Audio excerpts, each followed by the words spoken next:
नमस्कार व्यास, आपले सर्वांचे सहर्ष स्वागत करत आहे. श्री स्वामी समर्थ. आपल्या आजच्या व्हिडिओचा टॉपिक असणार आहे हनुमान जयंती कशी साजरी करावी आणि या पावन पर्वावरती करायच्या असलेल्या काही विशेष सेवा आपण आपल्या आजच्या या व्हिडिओतून बघणार आहोत. तर चला सुरुवात करूया आपल्या आजच्या व्हिडिओला. श्री स्वामी समर्थ. चैत्र पौर्णिमा म्हणजे चैत्र शुक्ल पौर्णिमेला आपले दरवर्षीप्रमाणे याही वर्षी म्हणजेच 23 एप्रिल 2024 रोजी हनुमान जयंती असणार आहे. तरी हा एक खूप मोठा पावन पर्व असतो. असं म्हणतात की हनुमान जयंती असं म्हणून आहे, हनुमान जन्म उत्सव असं म्हणावं.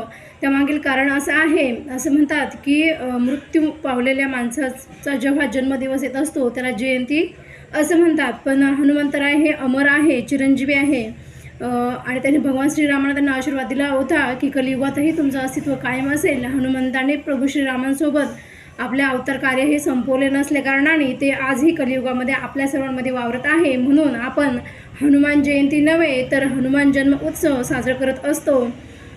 आजही अदृश्य रूपाने भगवान हनुमंत आपल्यासोबत आहे. म्हणून आपण ह्याही वर्षी खूप आनंदात आणि मोठ्या उत्साहाने हनुमान जन्म उत्सव साजरा करणार आहोत. तर या पावन पर्वावरती मित्रांनो आपण काय विशेष सेवा करायला पाहिजे, तर आपण सूर्योदयापूर्वी उठून शुद्ध स्नान करून भगवान श्रीराम तसेच माता सीता आणि भगवान हनुमान यांना जलाभिषेक करावा. शक्यतो ताज्या आणि शुद्ध पाण्याने हनुमंताला अभिषेक करावा. आणि तदनंतर आपण भगवान म्हणजे हनुमंताला सगळ्यात प्रिय असलेले म्हणजे हनुमंताच्या हृदयाला जर आपल्याला जिंकायचं असेल, त्यांना प्रसन्न करायचं असेल तर आपल्याला करावी लागेल ती म्हणजे प्रभू श्रीरामाची सेवा. जर तुम्हाला वाटत असेल की भगवान हनुमंत तुमच्यावरती प्रसन्न व्हावे किंवा त्यांनी तुमची भक्ती ही स्वीकारावी तर त्यांच्याही अगोदर तुम्हाला सेवा करावी लागेल ती प्रभू श्रीरामांची. तर तुम्ही या पावन पर्वावरती श्रीराम रक्षा स्तोत्र हे म्हणायचं आहे. तदनंतर तुम्ही दिवसभरामध्ये होईल तेवढा श्रीराम जय राम जय जय राम हा जप करायचा आहे. आणि जलाभिषेकानंतर भगवान हनुमंत माता सीता आणि प्रभू श्रीरामांना जलाभिषेक झाल्यानंतर आपल्याला भगवान हनुमंताला अर्पण करायचे आहे ते सिंदूर अक्षदा. त्यानंतर आपण रुईची माळ ही भगवान हनुमंताला अर्पण करायची आहे. आणि मोहरीच्या तेलाचा दिवा हा आवर्जून भगवंताला खोबऱ्याच्या वाटीमध्ये लावायचा असतो. त्यानंतर आपल्या आयुष्यामध्ये असलेली संकट, भीती, दुःख आणि भूतपिशाच हे तर आपण हे दूर होत असतात. आणि तसेच ह्या सर्व गोष्टी आपल्या आयुष्यातून नकारात्मक एनर्जी, नकारात्मक शक्ती काढून टाकायची असेल तर आपण सर्वांनी तसंही दररोज हनुमान चालीसाही वाचायला पाहिजे. परंतु जर दररोज होत नसेल तर नक्कीच या पावन पर्वावरती म्हणजेच आपल्या हनुमान जन्मोत्सवाच्या दिवशी तरी तुम्ही हनुमान चालीसा नक्कीच आवर्जून वाचा. हनुमान चालिसामध्ये उल्लेख आलेला आहे, तुम्ही वाचले असेल तर तुम्हाला माहीतच असेल. जब महावीर नाम सुनावे भूतपिशाच निकट नाही यावे. भगवंताचं नामस्मरणाने आपल्याजवळ भूतपिशाच येत नाही. आपल्या आयुष्यामध्ये असलेले कुठलंही कितीही मोठं संकट असेल तर ते दूर होत असतं.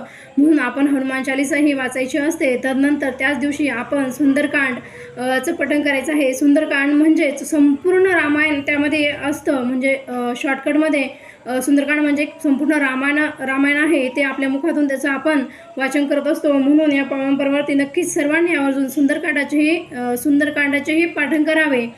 तदनंतर आपल्याला होईल तेवढ्या आपल्या मनाने आपल्याला भगवान हनुमंताचा जप करावा, श्रीरामाचा जप करावा. ह्या अशा सर्व सेवा करून तदनंतर आपल्याला भगवंताच्या जन्मानंतर दाखवायचा आहे तो गोडाचा नैवेद्य.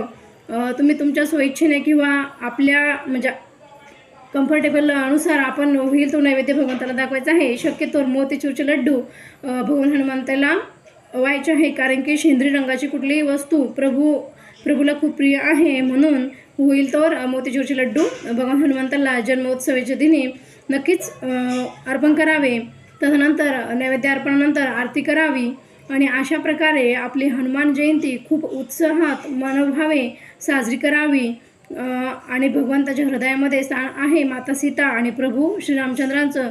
तर त्या दिवशी आवर्जून दोन्ही देवतांचे होईल तेवढे नामस्मरण पठण करावे. आणि तदनंतर त्याच दिवशी आहे मंगळवार, म्हणून होईल जेवढे शक्य होईल तेवढे त्या दिवशी आपल्या कुलस्वामिनीचा कुलाचार करावा.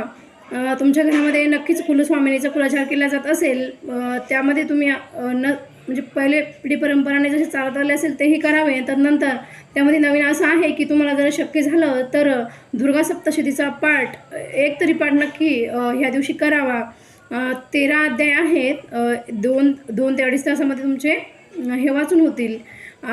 अशा प्रकारे तुम्ही हे करू शकता. आणि जर तुम्हाला सप्तशतीचे पाठ करणं शक्य नसेल तर स्वामींच्या नित्यसेवेमध्ये सिद्धकुंजिका स्तोत्र म्हणजेच या पाठाचे असलेला शॉर्टकट आहे.